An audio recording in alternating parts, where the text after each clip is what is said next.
ഡോളറിനെതിരെ 1 രൂപ എന്നാണ് നമ്മൾ ഉപയോഗിക്കുന്നത്. അത് നിർത്തിയിട്ട് നമ്മൾ ഈ 1 രൂപ, ഈ രൂപയിൽ തുടങ്ങുന്ന 1 രൂപയിൽ നിന്ന് മാറിയിട്ട് അതിനെ 2ആയിട്ട് നമ്മൾ കണക്ക് കൂട്ടി തുടങ്ങുകയാണ്. 2ൽ നിന്ന് തുടങ്ങുകയാണ് എങ്കിൽ ഇങ്ങനെ ഡോളർ നമ്മൾ വലിയ ഒരു എന്താ പറയുക, ഡോളറുമായിട്ടുള്ള വിനിമയത്തിൽ നമ്മൾ താഴേക്ക് പോകത്തില്ല. അതിങ്ങനെ സ്വയമേ ഡോളറിൻ്റെ മൂല്യം 45 എത്തുന്നതിന് കാരണമാകും. അതായത് കുറേ സാമ്പത്തിക പ്ലാനുകളുടെ ഒന്നും ആവശ്യമില്ല. അതേപോലെ തന്നെ നമ്മുടെ ഇന്ത്യൻ സമ്പദ് വ്യവസ്ഥ ഔദ്യോഗികമായിട്ട് എന്താ പറയുക, അമേരിക്കയെ മറികടക്കുന്ന ഒരു സാഹചര്യത്തോട്ട് എത്തിക്കാൻ പറ്റുന്ന വേറെയും കുറേ കാര്യങ്ങളുണ്ട്. പിന്നെ നമ്മൾ ചിന്തിച്ച് നോക്കുക, ഈ പാവം പിടിച്ചിട്ടുള്ള അമേരിക്കക്കാർ അവരാണെങ്കിൽ ഒരു സാധനം വാങ്ങുന്നതിന് വേണ്ടിയിട്ട് അവർ ചെലവഴിക്കുന്നത് എത്രയാ? ഏകദേശം $1 മാത്രമാണ്. എന്നാൽ നമ്മൾ പണക്കാരായിട്ടുള്ള നമ്മൾ ഇന്ത്യക്കാർ ആ ഒരു സാധനം വാങ്ങുന്നതിന് ഏകദേശം 96 രൂപ ചെലവഴിക്കുന്നുണ്ട്.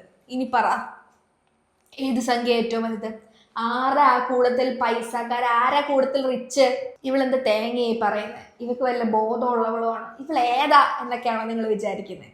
എന്നാൽ ഞാൻ ഈ പറഞ്ഞ വാൾ സ്ട്രീറ്റ് ഞെട്ടിപ്പോകുന്ന ഹാർഡ്വേർഡ് എക്കോണോമിസ്റ്റുകൾ അവരുടെ ഈ പ്രബന്ധങ്ങളൊക്കെ എടുത്ത് കത്തിച്ച് കളയുന്ന ഈ RBIയുടെയും അവരുടെ GDP ഒക്കെ ആയിട്ടൊക്കെ ബന്ധപ്പെട്ടുള്ള ഫോർമുലകൾക്ക് പകരം വെക്കാൻ സാധിക്കുന്ന ഈ ഗണിതശാസ്ത്ര മാതൃക പുറത്തുവിട്ടിരിക്കുന്നത് വേറെ ആരുമല്ല, ഡൽഹിയിലെ MP ആയിട്ടുള്ള മനോജ് തിവാരി സർ.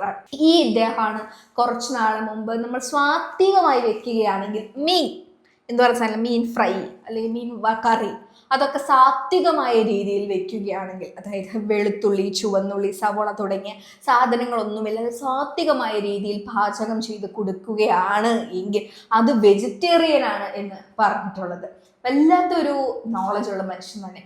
എത്രയും പെട്ടെന്ന് ഇദ്ദേഹത്തിന് RBIയുടെ അല്ലെങ്കിൽ നമ്മുടെ സാമ്പത്തിക രംഗത്തേക്കുള്ള പഴുതുകൾ അടയ്ക്കുന്നതിന് വേണ്ടിയിട്ടും നമ്മുടെ ധനമന്ത്രിയൊക്കെ ആയിട്ട് എത്രയും പെട്ടെന്ന് അദ്ദേഹത്തെ കാണാൻ സാധിക്കണമെന്നാണ് എൻ്റെ ഏറ്റവും വലിയ ആഗ്രഹം. ഇതേപോലത്തെ ഗണിതശാസ്ത്ര തൽപരന്മാരായിട്ടുള്ള നോളജുള്ള ബുദ്ധിമാന്മാരായിട്ടുള്ള ആളുകളെയാണ് നമ്മുടെ ഇന്ത്യക്ക് ഇപ്പോൾ ആവശ്യം.